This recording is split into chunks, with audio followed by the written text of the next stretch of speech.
இந்த சம்மர் ஹாலிடேஸுக்கு உங்கள் ஃபேமிலியோட ஒரு இன்டர்நேஷ்னல் ட்ரிப், அதுவும் அஃபோர்டபுள் காஸ்ட்டில் போகணும் அப்படின்னு காத்துட்ருக்க நபர்களாக நீங்கள் கேப்ஸ்டோன் ஹாலிடேஸ் அவங்களுடைய பிக் சேலில் இப்போ ஸ்பெஷல் ஆஃபராக துபாய்க்கு 4 nights 5 days அப்படின்னு ஒரு குரூப் டூர் பேக்கேஜ் அவங்க ஆர்கனைஸ் பண்ணியிருக்காங்க. ஆக்சுவலாக 79,999 வேர்த் இருக்கக்கூடிய இந்த பேக்கேஜை 10,000 இன்ஸ்டன்ட் டிஸ்கவுண்ட்டோட 69,999க்கு இப்போ பர் பர்சன் இவங்க ஆஃபர் பண்ணுறாங்க. ஆனால் நீங்கள் 31st May 2025க்குள்ளே இதை புக் பண்ணணும். இதிலேயே உங்களுடைய visa, flight tickets, private transfer, hotel accommodation, breakfast, lunch and dinner, dedicated tour manager, all entry ஃபீஸ்லேருந்து வாட்டர் பாட்டில் வரைக்கும் எல்லாமே கவர் ஆகிடும். Monorail, Lost Chambers, Aya Universe, Dubai Frame அப்படின்னு மட்டும் இல்லாமல் இன்னும் பல யூனிக்கான ஸ்பாட்ஸை இந்த தடவை கேப்ஸ்டோன் ஹாலிடேஸ் உங்களுக்காக கவர் பண்ணுறாங்க. ஸோ மேலே தர்ற நம்பருக்கு கேப்ஸ்டோன் ஹாலிடேஸுக்கு கால் பண்ணுங்கள். உங்களுடைய ட்ரீம் டெஸ்டினேஷனுக்கான டூர் பேக்கேஜை அஃபோர்டபுள் காஸ்ட்டில் புக் பண்ணுங்கள். Hello peepers, welcome to filmi craft. நான் உங்கள் அருண். இந்த எபிசோடில் ஒரு அமெரிக்கன் ஸ்பை ஆக்ஷன் த்ரில்லர் படமாக தமிழ் டப்பிங்லேயே மிகப்பெரிய எதிர்பார்ப்புக்கு மத்தியில் இன்றைக்கி நம்ம ஊர் தேட்டர்ஸ்லேயே வெளியாகிருக்கிற Mission Impossible The Final Reckoning படம் எப்படி இருக்குது அப்படின்னு தான் இங்கே நம்ம பார்க்க போகிறோம். இந்த படத்துடைய கதையை உங்களுக்கு ஒரே லைனில் சிம்பிளாக சொல்லணும் அப்படின்னா, தி என்டிட்டி அப்படின்னு சொல்லி ஒரு ஏஐ அது கூடிய விரைவில் உலகத்தையே அழிக்கிறதுக்கு எல்லா பிளானையும் பண்ணுது. அதை எப்படியாவது நீங்கள் தான் தம்பி தடுத்து நிறுத்தணும் அப்படின்னு வழக்கம் போல் நம்மளுடைய கதாநாயகன் களத்தில் இறக்கி விடப்படுறார்.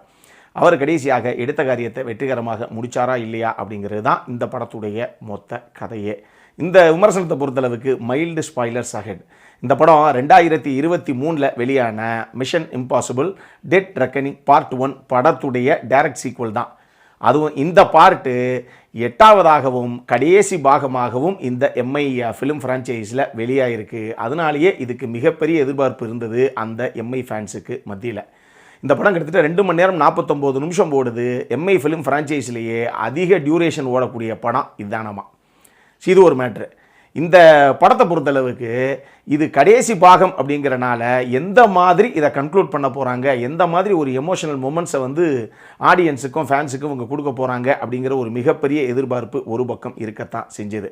இந்த படத்துடைய முதல் பாகம், அதாவது இந்த ஃப்ரான்ச்சைஸுடைய முதல் பாகம் 1996 வெளியாகிருக்கு. நல்லா யோசிச்சு பார்த்துக்கோங்க, 29 வருஷத்தில் 8 பாகங்கள். அப்போ அந்த லெகசி எந்த அளவுக்கு இருக்கும் அப்படின்னு யோசிச்சு பாருங்கள். அதனால தான் இவ்வளவு பெரிய எதிர்பார்ப்பே இன்றைக்கி. சரி, இது ஒரு பக்கம் இருக்கட்டும். இந்த படத்தை முதல்ல ஸ்டாண்டலோன் ஃபிலிமாக பார்க்கலாமா? இதுதான் நம்ம ஆளுகளுக்கு மைண்டில் வர்ற முதல் கேள்வி.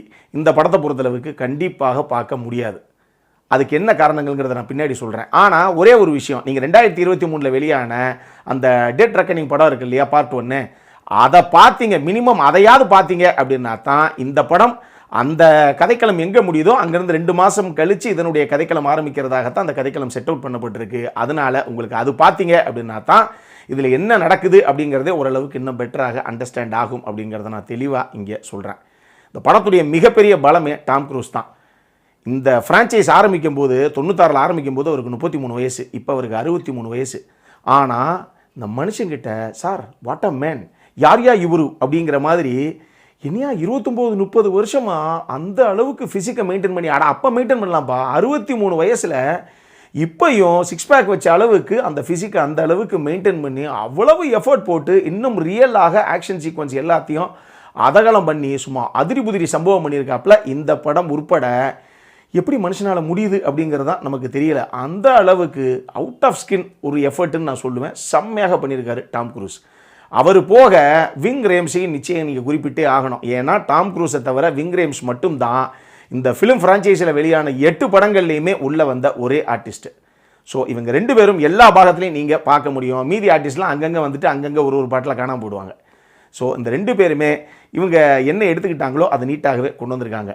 இந்த 2 பேர் போக ஹாலே அட்வெல் ஆகட்டும், சைமன் பெக் ஆகட்டும், ஏஞ்சலா பெசட் ஆகட்டும், ஈசாயி மார்லஸ் ஆகட்டும், எல்லாரும் அவங்கவுங்க எடுத்துக்கிட்ட கதாபாத்திரத்தை நீட்டாக கொண்டு வந்திருக்காங்க அப்படின்னே சொல்லுவேன்.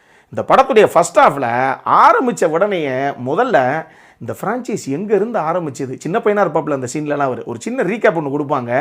டாம் க்ரூஸ் சின்ன பையனாக இருந்து இந்த 29 வருஷ ட்ராவல்ங்கிறதுல என்னென்னலாம் அவர் கடந்து வந்திருக்காரு, அவர் கூட ரொம்ப க்ளோஸாக இருந்த அந்த கதாபாத்திரங்கள்லாம் யார் யார், அவங்களுக்கெல்லாம் என்னென்ன ஆச்சு அந்தந்த பாகத்தில் அப்படிங்கிற ஒரு சின்ன ரீகேப்பை கொடுத்து எம்ஐ கன்னிகள் எல்லாத்துக்குமே டெஃபினட்டாக ஒரு நாஸ்டாலஜிக்கான ஃபீலை விட்டுருக்காங்க இந்த படத்தில். அது டெஃபினட்டாக ஒர்க் அவுட் ஆகும் அப்படின்னு தான் நான் நம்புகிறேன். அது அவங்க அந்த ஃபேன்ஸுக்கு சொல்கிறேன். அது சூப்பராக ஒர்க் அவுட் ஆகிருக்கு இந்த படத்தில், அந்த ஃபஸ்ட் ஹாஃபை பொறுத்த மட்டும். செகண்ட் ஹாஃபில் நான் சொன்ன மாதிரி எம்ஐனாலே என்ன எதிர்பார்த்து வருவாங்களோ அந்த ஃபேன்ஸ், அவ்வளவு சமாச்சாரங்களும் இந்த படத்துடைய செகண்ட் ஹாஃபுக்குள்ளே தான் இருக்குது. அந்த அண்டர் வாட்டர் சீக்வன்ஸாக இருக்கட்டும், காரை வச்சு காரை சேஸ் பண்ணுறது, ஃப்ளைட்டை வச்சு ஃப்ளைட்டே சேஸ் பண்ணுறது, அந்த ஃப்ளைட்டில் நடக்கக்கூடிய அந்த கிளைமேக்ஸ் ஆக்ஷன் சீக்வன்ஸ்னு சொல்லி சும்மா அதகலம் பண்ணியிருக்காங்க. அது எல்லாமே டாம் க்ரூஸுடைய மிகப்பெரிய எஃபர்ட்டில் தான் அந்தளவுக்கு சூப்பராக வந்துச்சு அப்படின்னு நான் சொல்லுவேன்.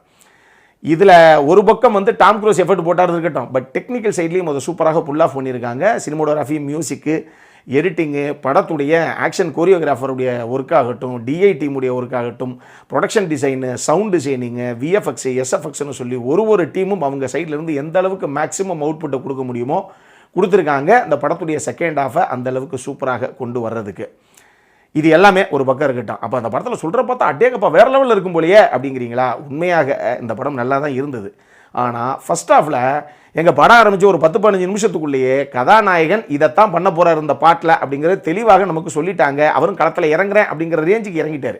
ஆனால் அவர் யார் யார் மூலமாலாம் இறங்குறாரு, யாருடைய உதவியெல்லாம் வாங்குறாரு, எப்படி இதை அவர் அக்கம்ப்ளிஷ் பண்ண போகிறாரு அப்படிங்கிற அந்த history of the incident, geography of ஆக்சிடென்ட்டை சொல்லி இறங்கிட்டாருங்க மிஷனில் அப்படின்னு இவங்க அந்த பார்ட்டுக்கு அந்த லெவலுக்கு அரைவாகிறதுக்கே செகண்ட் ஹாஃப் போயிடுச்சு கதை. ஃபஸ்ட் ஹாஃபில் அந்த முதல் ஒரு 30 நிமிஷம் அங்கே ஆரம்பித்த அந்த பரபரப்பில் அதுக்கடுத்து ஒரு 3/4 மணி நேரம் 50 நிமிஷத்துக்கு வளவளா குளவலான்னு ஒரே பேச்சு தான், எங்கேயுமே வீச்சு கிடையாது, ஒரே கான்வர்சேஷன் தான் அந்த ஃபஸ்ட் ஹாஃபுடைய செகண்ட் ஹாஃப் மொத்தமே. இந்த இடத்துல நிச்சயமாக பல பேர்த்துக்கு படம் ரொம்ப ஸ்லோவாகுதுங்க அப்படிங்கிற ஃபீல் நிச்சயமாக வரலாம். இன்னொரு விஷயம், இந்த படத்தில் வில்லனுடைய கதாபாத்திரம் அந்தளவுக்கு ஸ்ட்ராங்காக உள்ளே வந்து எஸ்டாப்ளிஷ் ஆகலையோ அப்படிங்கிற மாதிரி எனக்கு ஒரு ஃபீலு.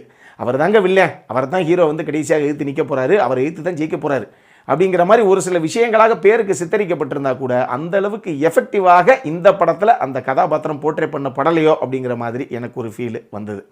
மொத்தமாக இந்த படம் எப்படி இருக்குது அப்படின்னு கேட்டிங்கன்னா, எம்ஐ கன்னிகளுக்கு பார்த்தே தீர வேண்டிய ஒரு படம்.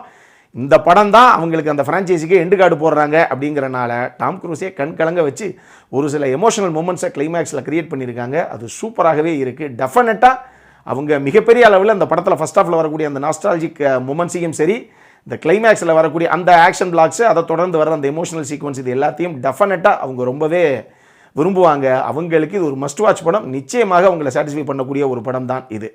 ஜென்ரல் ஆடியன்ஸை பொறுத்தளவுக்கு ஒரு டீசெண்டான வாட்ச் பார்க்கலாம். டெஃபினட்டாக முதலுக்கு மோசம்லாம் கிடையாது, நிச்சயமாக நீங்கள் பார்க்கலாம். பட் பெரிய எதிர்பார்ப்பில் போகாதீங்க, அந்த மாதிரி ஒரு படம். ஆனால் நான் சொன்ன மாதிரி 2023 வெளியான அந்த டெட் ரெக்கனிங் பார்ட் 1 படம் நிச்சயமாக நீங்கள் பார்த்துட்டு போனீங்கன்னா தான் இந்த படத்தில் நான் சொன்ன அந்த ஒரு சில விஷயங்கள்லாம் உங்களுக்கு ஒர்க் அவுட் ஆகும். இல்லாட்டினா ஏங்க என்ன பேசுகிறாங்க, இது என்ன 25 வருஷத்துக்கு முன்னாடி வந்து அதே கதையில் இருக்குது அப்படிங்கிற மாதிரியே ஒரு ஃபீல் ஒன்று உங்களுக்கு வரும். அதனால் அதை பார்த்துட்டு அதுக்கப்புறம் போகிறதா இருந்தால் இந்த படத்துக்கு நீங்கள் போகலாம். அடல் காரண்டை பொறுத்தளவுக்கு இந்த படத்தில் எதுவுமே கிடையாது. தாராளமாக ஃபேமிலியோடு பார்க்கக்கூடிய ஒரு படம் தான். ஒரு சின்ன லிப்லாக் இருக்குது, அது வந்து ரொம்ப ஒரு லவ் மேக்கிங் சீன்ஸுக்கான லிப்லாக்கே கிடையாது. அது வேறு மாதிரி சீக்வன்ஸில் வர ஒரு லிப்லாக்கு, ஒருத்தர் உயிரை காப்பாற்றணும் அப்படிங்கிறதுக்காக வர்ற ஒரு சீக்வன்ஸு, சிபிஆர் பண்ணும்போது என்ன பண்ணுவோம் அந்த ஒரு சீக்வன்ஸு. அதனால் தாராளமாக இது ஃபேமிலியோடு பார்க்கக்கூடிய ஒரு படம் தான். இது தமிழ் டப்பிங்கில் நம்ம ஊர்லேயே வெளியாகிருக்கு. தமிழ் டப்பிங் நல்லா தான் பண்ணியிருக்காங்க, நீட்டாக தான் இருக்குது. ஸோ பார்க்கணும் அப்படிங்கிறவங்க ஒரு தடவை தாராளமாக பார்க்கலாம். இதே மாதிரி இன்னொரு வீடியோவோட அடுத்த முறை உங்களை சந்திக்கிற வரைக்கும் இட்ஸ் அருண் சைனிங் ஆஃப்.